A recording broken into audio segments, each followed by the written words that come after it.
తండ్రి కుమార పరిశుద్ధాత్మకు మహిమ కలుగునుగాక. ఈనాటి జీవవాక్యం. మానవులకు ఇది అసాధ్యము, కానీ దేవునికి సమస్తమును సాధ్యమే. మత్తయి శుభవార్త 19వ అధ్యాయము 26వ వచనము. ప్రియ సహోదరి సహోదరులారా, దేవునిచే మిక్కిలిగా ఆశీర్వదింపబడుతున్న దేవుని బిడలారా, భూమి ఆకాశములను సృజించిన దేవుడు మిమ్ము తన కాపుదలలో భద్రపరచునుగాక. ధనవంతుడు దేవుని రాజ్యమున ప్రవేశించుట కష్టము అని క్రీస్తు ప్రభువు పలికినప్పుడు, అట్లయినా ఎవడు రక్షణ పొందగలడు అని శిష్యులు అడిగినప్పుడు క్రీస్తు ప్రభు ఈ వచనమును సమాధానముగా ఇచ్చి ఉన్నారు. మానవుడు బలహీనుడు, అల్పజీవి.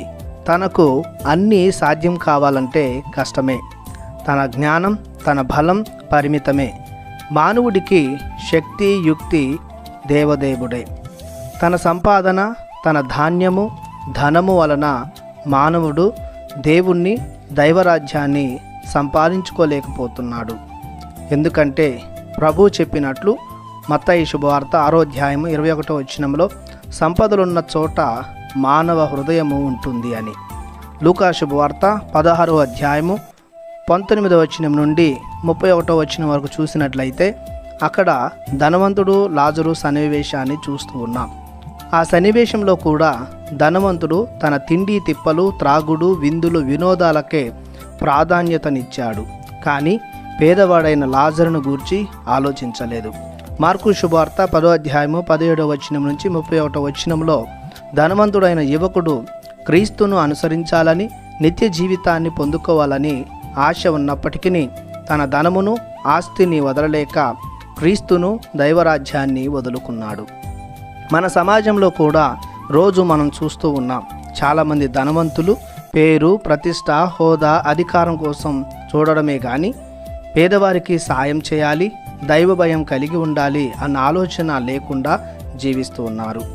అందుకే మానవులకు దైవరాజ్య విషయాలను అర్థం చేసుకోవటంలోనూ, దైవరాజ్యంలోనూ ప్రవేశించడంలోనూ అసాధ్యము అని చెప్పవచ్చును. కానీ దేవుడే సర్వం అనుకున్న వారికి దైవ సాయంతో అంతా సాధ్యమే. ఎందుకంటే దేవుడు అన్నింటినీ వారి ద్వారా సాధ్యం గావిస్తాడు. కావున ధనం కంటే దైవానికే ప్రాముఖ్యతనిస్తూ మన జీవితాలను చక్కదిద్దుకొని దేవుని ద్వారా సమస్తాన్ని సాధ్యం చేసుకుందాం. ప్రార్థించుదాము. పరమ పవిత్రతకు ఊటైన మా దేవ, మీ అనలేని అనుగ్రహాలను బట్టి మీకు స్తోత్రాలు చెల్లిస్తున్నాము.